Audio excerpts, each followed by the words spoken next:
Good morning friends and welcome back to NPTEL online certification course on public speaking. You are listening to the lectures by Binod Mishra and by now we have covered several important aspects of public speaking, and the previous lecture we talked about interaction, classroom interaction in public speaking or as a form of public speaking. The present lecture which I am going to deliver has been titled as Classroom Lectures. My dear friends, the moment we come to hear the word lecture, many of us often develop a different sort of fear, which is not always true. Most of us actually start thinking that it could be a very long speech, a spiel rather, but if we could really understood the nitty-gritty of classroom lectures, perhaps our fears will be eased off. As I said in the beginning, the present lecture is a lecture on classroom lecture as a mode of public speaking. And you might be thinking, are classroom lectures also helpful in making or creating in us a desire to be an effective public speaker? Of course, it is true, because classroom is such a space where you get all sorts of opportunities as we discussed in the previous lecture. So, through this lecture I will try my level best to establish the fact that lectures can be beneficial because they are participatory and they can ignite enthusiasm and satisfaction among learners who are waiting to become effective public speakers in the days to come. Now, what are classroom lectures and what are its components? The fundamental characteristics of effective lecturing in the classroom comprise expressiveness, which is also required in any public speaking situation. Expressiveness, one needs to express whether as a teacher or as a student, as an audience member. So, what is the best way to express? When we talk about expressiveness, there are so many factors involved in it.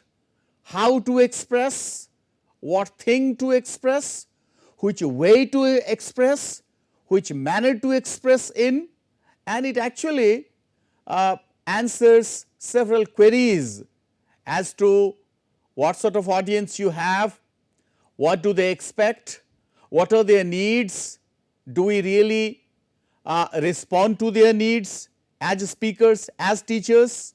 So, after expressiveness comes clarity, clarity in terms of speech, clarity in terms of content, clarity in terms of the pieces of information which you are going to provide to your students. And then comes interaction.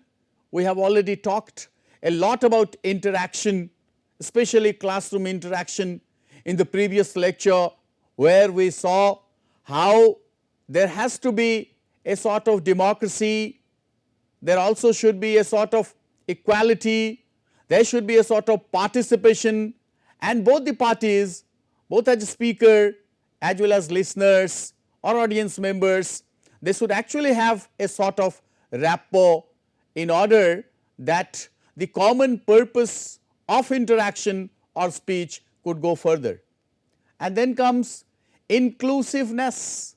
We perhaps had slightly hinted at inclusiveness in the previous lecture. By inclusiveness we mean that not a single audience members is to be left out. Over the years, when things have changed. We have larger classrooms and it becomes at times very difficult to include everyone.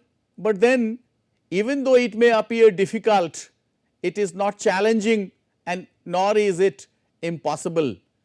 An effective speaker can include the majority of his audience members or listeners, depending upon the style, depending upon the strategy that he uses or applies. And then comes empathy. I mean, when as a speaker you get to speak, you also have to think that how long can you be tolerated by your audience members. Initially, majority of you might have found that only the initial moments, maybe 10 to 15 minutes or 20 minutes, they can, as audience members, they can pay their attention to, and later on all of them start digressing. And you as a speaker also have the techniques of digressing in order to bring them back to the point of discussion, as we mentioned in one of the lectures. Here you can see how the present day world has brought quite a good number of changes in the classroom. It is no more an ancient or an olden times classroom where the chalk board was important, but today we have to have different sorts of gadgets in the classroom.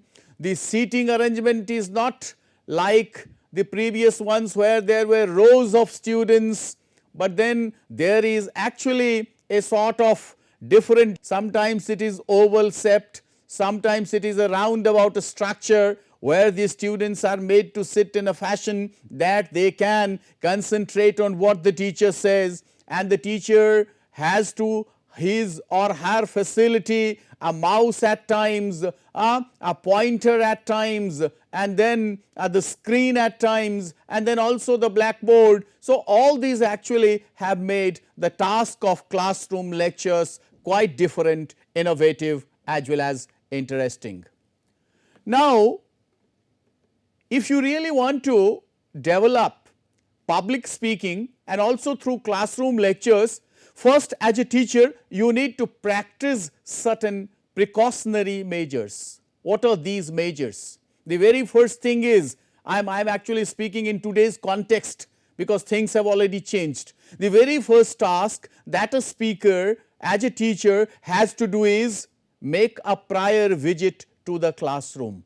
Make a prior visit to the classroom. Why should you do that?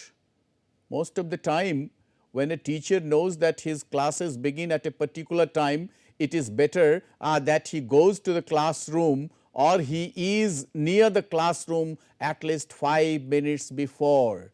I mean before time, because in a way as a teacher or as a speaker who is going to be a leader and who is going to bring changes in the lives of his audience members as students should instill in them a sort of punctuality, and this punctuality can be learned from the teachers. So, make a prior visit to the classroom and also practice. In earlier lectures we have said that planning is very important. So, while you are planning for a lecture, plan for a lecture. While you are planning for a lecture, do adequate amount of planning. I mean, here we can also think of, because in the present day context when we have got used to making uses of technical gadgets, we have in a way become addicted to them, but should we not have a second or a B plan? Should we not have a backup plan? Because every now and then things may not work. At any point of time there may be certain glitches, and in order to avoid the glitches, we as teachers must be ready to apply our own methodology. And then there comes to our mind how in earlier days the teachers used to be the master of the class only with the help of the chalk and only with the help of his talk. We used to call it chalk and talk method. Now, when you are planning, there are certain things to take care of. plan not only the content, but along with the content also plan the visual aids. If you are making use of PowerPoint presentations, which actually will save your time, but you need to be totally conversant with what you are going to use. But if you are going to bring charts, if you are going to bring maps, if you are going to make them convince with some experiment, please get ready not only with the content, but all sorts of visual aids. And you need to, while you are showing them the visual aids, you also need to keep speaking, keep writing if it so demands.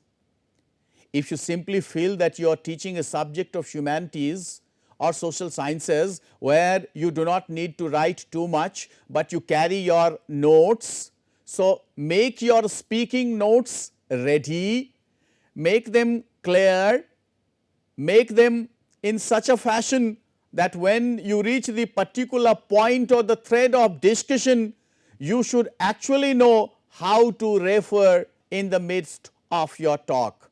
And then, because the teacher is often faced with the problem of speaking too much in the classroom, but have we as speakers often thought about our audience members? Do they also want that the speaker should speak spontaneously, consecutively, without any breaks or pauses? My dear friends, it is better that in your classroom lectures, you should also make an advanced planning of where you are going to stop, break, pause, where you are going to bring some moments of relief. That is why we say include delivery reminders and then beware of time. It is very important. If a person gets a lecture for 1 hour or say 50 minutes, do not plan it in a manner that you are going to continuously speak for 50 minutes. Fine? Leave some time for some smaller questions which can actually help you to bring your audience to the point of thinking. Allow some sort of relaxations. All these are quite important. Moreover, when you are given the time limit, see that the entire content which you have brought can be covered in those limited amount of time, keeping into consideration the reaction of your audience members. Now, when we talk about this prior visit to the classroom, please check the gadgets that they are working fine. Fine? It actually tells you how, when you need to move, how you can make movements while you deliver the talk. We do not want that you should stand statue-like and you have an equipment, that is why you are not needed to, since it is a sort of communication between the two parties. All these things have to be taken care of. And as I said, in order to avoid a technical glitch which can affect your credibility as a speaker or as a teacher, as a lecturer, it is better that you check it beforehand so that it is not fallacious, it is not causing any trouble. Again, when you talk about visual aids, see that you leave some space when you are bringing some visual aids. You need to explain them, and you also need to allow time that you will have time for summarizing your main ideas which you have already connected, and they should not simply be done keeping into consideration or keeping your students in a neglected position. Many people even now prepare notes for the lecture, but when one brings notes for their lecture, right from the information, right from the initial discussion, one should also prepare beforehand the pauses, the conclusions, and they should be written clearly. Actually, it is for the beginners, for those who start their careers of late into the world of teaching and speaking. Otherwise, many of them feel quite armed with PowerPoint presentations, and the lectures have to be engaging. Of course, every subject, every discipline will have its own limitations. Now, we have also talked about bringing or initiating certain relaxation hours, which I can call a sort of relief for the students. Students cannot, because they are not only listening, they are thinking also. Naturally, they provide more labor into this activity, and that is why they need a sort of relief. So, provide some breaks, provide some pauses, and all these can be done if you have made a prior practice of your lecture. In the initial stage, all of us must do it. One should never take for sure that everything will be well. Sometimes things may become difficult, your PowerPoint may not work, and the technical glitches can arise at any moment of time. So, as a speaker, as a lecturer, you must be armed with what you have really brought. You must actually be conversant with. One should take into account that students may also ask questions at times. We have seen that many expert lecturers and speakers, they anticipate questions beforehand, because when you are preparing your content for the talk, you should also prepare, or you should also think of questions in advance. Please also try to prepare the answers of your queries which students may have. Now, here I have created a mind mapping of how one can structure one's lecture. Fine. It is always better that as a lecturer, as a speaker, you need to be very much focused. When you might be doing your planning, you might know your subject well, your topic well. So, please stick to the main ideas. Let the main ideas be few. Let there not be too much of ideas. Let the speaker be transparent. Fine. And even if I say that you have made all sorts of preparations on your PPTs and on your notes, please allow some amount of flexibility, that at times when you may find many querulous looks, how you can divert their attention through some ploy or the other, which as a lecturer you know. My dear friends, it is better to avoid repeating, because at times if you repeat, you actually may be written off as a boring teacher, as a boring lecturer, as a boring public speaker. Of course, in speeches we perhaps say that repetition is essential, but if you repeat the same idea time and again in classroom lectures, that may not work. And finally, leave some room for summarizing.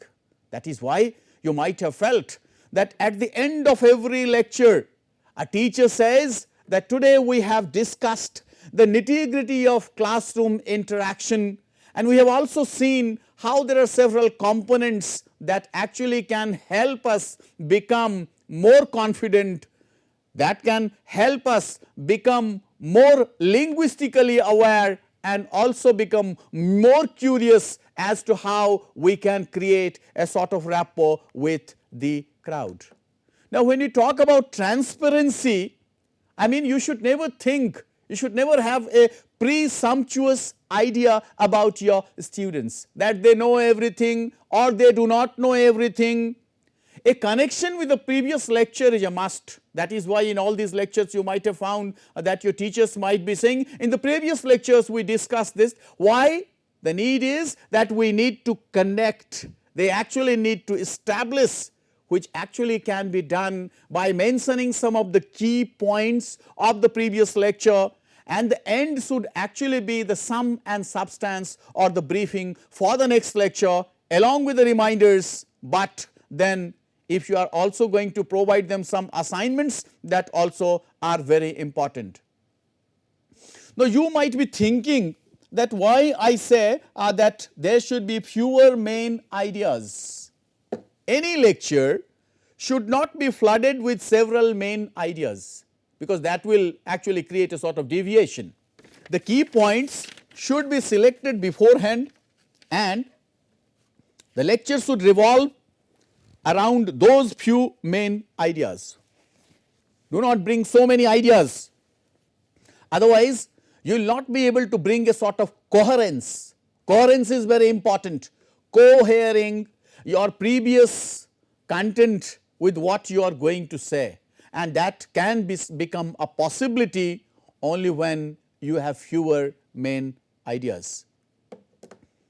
As regards flexibility, we have also said that participation of students is a must. That is why if you planned erstwhile that you will be speaking throughout, then perhaps you are not allowing the room to your audience members. So, the lecture should actually adapt to the circumstances, and sometimes maybe unforeseen situations may also arise. The notes are simply secondary, my dear friend. Who is primary? The teacher is the primary, the speaker is the primary material. So, the notes are secondary to the impromptu circumstances, I mean something that arises all of a sudden, or discussions that may arise meanwhile. And then, as I said, avoid repeating. Every teacher or every lecturer or every speaker should see that they do not repeat the same idea time and again. One should always keep brushing up the materials. Those who are trying their hands in the world of teaching, they should see that if they have prepared their notes, let them revise their notes every semester by bringing new examples and by bringing new anecdotes. Ultimately, as I have been saying, all lecturers or all speakers are leaders, and communication is their hallmark. So, let there be a variety in their communication. And then when you have come towards the end, please spare some room or have some room for summarizing, because this summarizing is one thing that can be considered as a sort of take away. As mentioned earlier, connecting ideas in a series of lectures of course is very important, but then when you move from one topic to the other, one should actually be very clear, very explicit, and make use of brief summaries in order to revisit all the important points of the lecture. This actually can help them revise the main points of the lecture in an organized nutshell. Now, what are the other means that can help a speaker engage the audience or the members of the class here as students? First, ask. I mean, as I have been saying, that do not speak continuously. In and between, ask some questions, and when you ask, then you must also tell, because maybe not all of them can answer. And why should you ask these questions? You are asking these questions not only to intrigue, but also to bring them or to see their awareness. At times you can also invite questions, that whatever has been said, I think, is there some room for any curiosity or for any questions? And it is always better that you must allow, you must encourage them to make certain notes, and then make some short breaks. Practice inclusivity, I mean accommodating everyone. In a larger class it becomes difficult, but we shall talk about the same how you can, because you have to continue to distribute your eyes to each and every member of the audience. I mean with the help of a positive eye contact, by dividing the entire class or dividing the entire crowd into small segments and then trying to concentrate on one segment for one time and then suddenly shift to some other time. This will actually allow you a sort of control over the audience, however large or small they may be. It is better not to start looking sideways simply to see that whether they are looking at you or not. They are there, they are listening to you, but then you should also respond to them.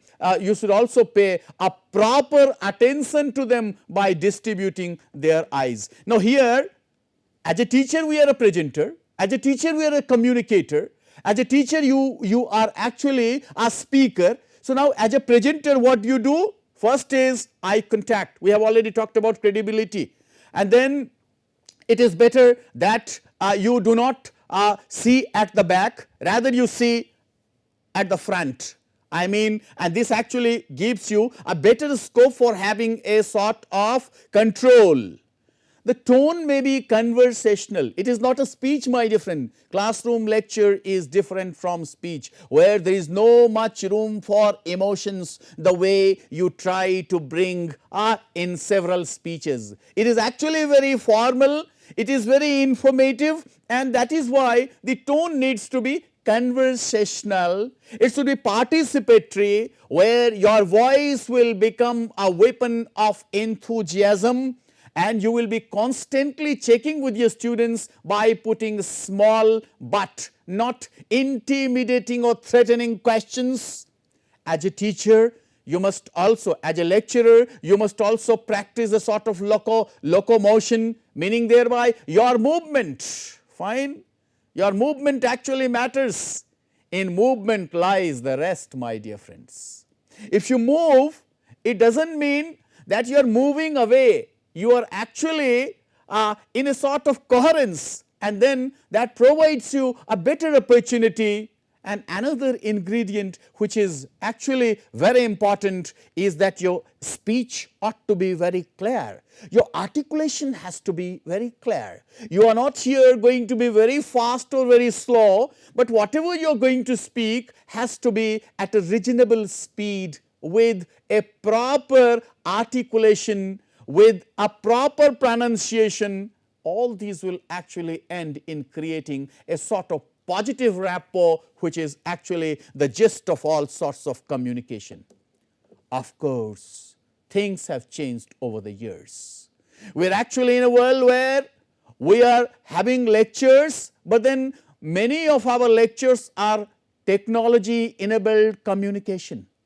I mean, in earlier days where we used to have a chalk and talk method, any new word that people used to write, they used to communicate, that was actually written. Even nowadays you can practice the same, because on one hand you have the screen where you can write. If you have a smart board, you can write, because all these keywords will come to you as a help when you are going to summarize, my dear friend. So when you are going to summarize, make use of these keywords, which actually play a vital role in making your talk the gist of all that you have said. Here on the right hand side you can find the teacher has already written lot of keywords, and while he will be summarizing, he will be sparing some moments just to see that all that he had said can be recapitulated. Visual aids are quite essential nowadays, and there are many aids that majority of you are conversant with, because you are the denizens, you are the netizens, you are the citizens of a different world, where you can take care of the fact that it should only be used as a support. Most of the time many people take things for granted and feel that technology will rule. My dear friends, one should still feel as a lecturer or teacher that technology is only a slave and the teacher is the master. So it is not that everything is to be said should there be on your slide. Otherwise, where lies your own importance as a speaker? You are extinct. You do not stand, you do not stay. So have some room for your own thoughts also, have some room for your own explanation also, because that way you as a speaker are providing a sort of gradual revelation of your visual information. And moreover, as a lecturer, as a speaker, as a communicator, you can take the cues with the help of the feedback. Of course, you cannot ask them their feedback, but then through your own observation, you can, by reading their faces, you can get a feedback, positive or negative. Feedback actually makes learning an active process. Of course, in many organizations, towards the end of the semester, students are given the feedback forms, and they also can provide a clue to your own teaching. How, where, And in what way should I improvise as a lecturer? It can allow both the teachers and students to think over and direct or improvise their individual learning strategies. Feedback should always be given without delay, only then it will be of some use. My dear friends, we have already discussed a lot about our classroom lectures and the way classroom lecturers as speakers should practice, but then there are certain things that should be always kept in mind, and what are they? Here I present in the form of certain tips. One always has to be confident of the content part. I mean the sort of material that I am going to bring. One should also try to make one's lecture sequential, I mean the order that you will be following. Of course, in this regard many subjects will have their own limitations. Sometimes it can be topical, sometimes it can be causal, fine, cause and effect, sometimes it can be sequential, sometimes it can be graphically arranged, sometimes it can be structural if it is a subject like physics and chemistry and whatsoever, and sometimes it can be a problem solution. Don't speak throughout, keep track of time, and always remember that you have to vary the type of lectures. I mean if you are going to speak in one lecture, in the next lecture please make it more interactive, give them some assignment or tell an anecdote and seek their reactions, or ask them that in this situation how they can react or what they can create. Please avoid lecturing verbatim. I mean don't speak word by word, rather leave some room for explanation. And moreover, when you are preparing your content, please ensure one thing, that you are preparing for the ear and not for the eye. What is the implication? The implication is we will choose words that will actually impact more, will not simply make graphic designs and all that can please the eye, because speaking or lecturing is a sort of art through which you are dealing with public, and this art should please the ear more than the eye. I think you will also give more ears to all that I have been saying, so that in the days to come these hearings will result in a better hearing when you as a lecturer will stand before the crowd and deliver your talk or presentation and get back or being responded through several plaudits, several applauses.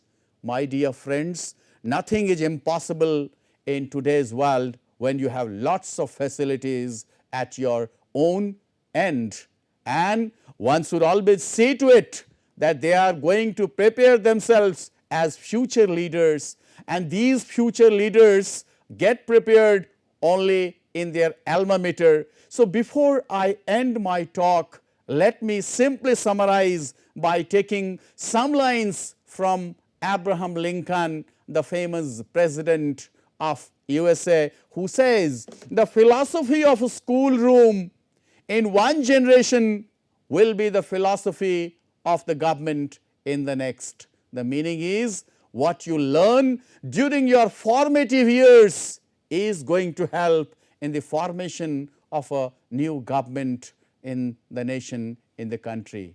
I am reminded of a very beautiful letter that Lincoln had once written to the headmistress or the principal of the school, where he had said, "Let my son know that a copper earned is more important than something which one can get gratis." My dear friends, you too can learn a lot if you have the desire to learn.